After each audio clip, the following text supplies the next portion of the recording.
Good afternoon, Gibson City United Methodist Church.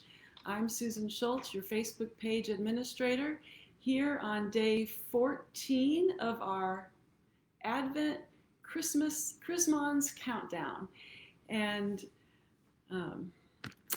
today is, like last Sunday, going to be, I have several to share.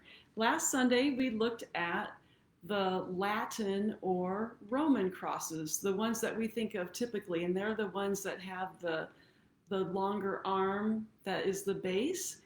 Today we're going to be looking at the Greek crosses, and they are crosses that have the arms are all equal in length, and so to us they look like plus signs. The first one we're going to, well, let me just say, I'm sorry. All of these crosses are crosses of heraldy, which this is what that means. They were started to be used in the year of the 900s, but they really came into popularity during the Crusades when they started showing up on shields and coats of armor and flags. So I'm going to get rid of some of the pop-up things that appear just in case anybody says something, and maybe I'll actually get to see it. Sometimes I don't. Okay. So they started showing up on shields, coats of armor, and on flags a couple of hundred years after the 900s when they first appeared. So our first Greek cross of heraldy, let's see. There we go. This is the Entrailed Cross or Toulouse. And the word entrailed means interweave or bind or entanglement. And in heraldy, it meant to outline in black. So I don't know, I hope the little, there, now you can see how the stitching there, and we have all those little blobs. So these are the Greek cross with the spears at the end with these 12 little blobs that are connected. And the blobs are thought to maybe represent the 12 disciples, or they were just simply where the rivets were to attach this to the shield. So that is the Entrailed or Toulouse cross.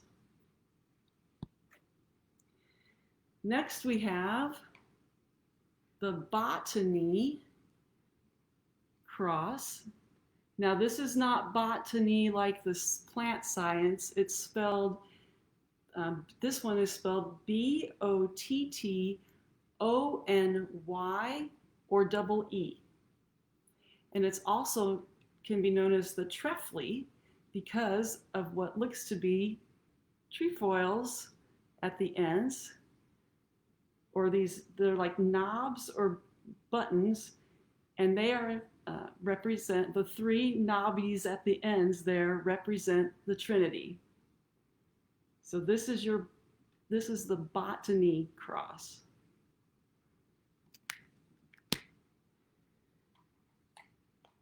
This is the Crosslit. And oh gosh, it's backwards for me. So there we go. The Crosslit. And I would look at this and think that this was 4 Latin or Roman crosses that are just connected at their bases. But no, it's actually one Greek cross in the middle, and then each of the arms has a cross at the end. And what did I do? Did I mess up? Let's see here. I don't really have much of a meaning. Oh, yes, I do, because Melody has it at the back. This is a symbol of the spread of Christianity to the 4 corners of the earth. So that is the Crosslit. That's what that's called. And this might be a little familiar to some of us. This is the Jerusalem or Crusaders Cross.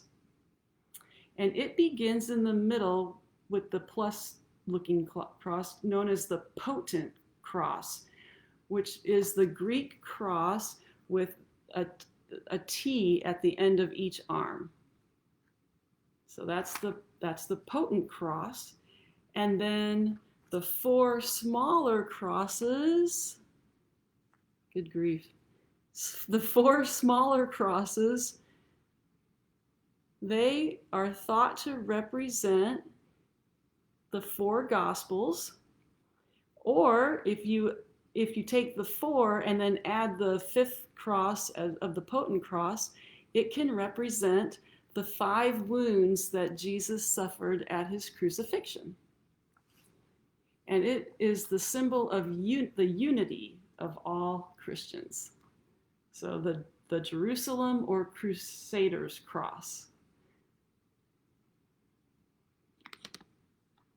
And the last one is the Cairo Cross. You can see a bunch of letters on that. Or this is also known as the Conquerors Cross. And you can see that each one of those arms ends in a T.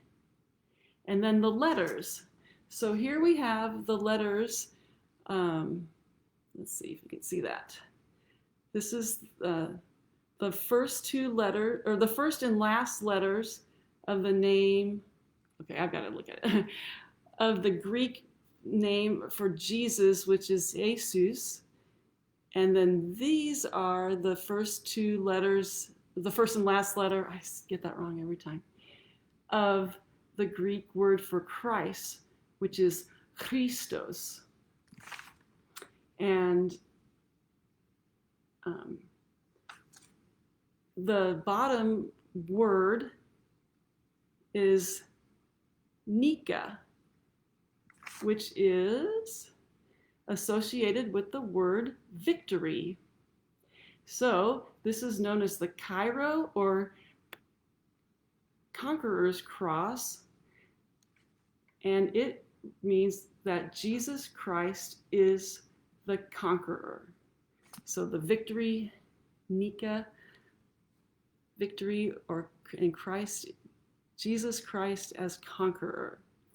And if you look at that bottom word, if you change that last letter A to an E, you might recognize it from Greek mythology or consumerism, as that it would be the word Nike. And so I thought that was a little interesting tidbit at the end. So there you have it.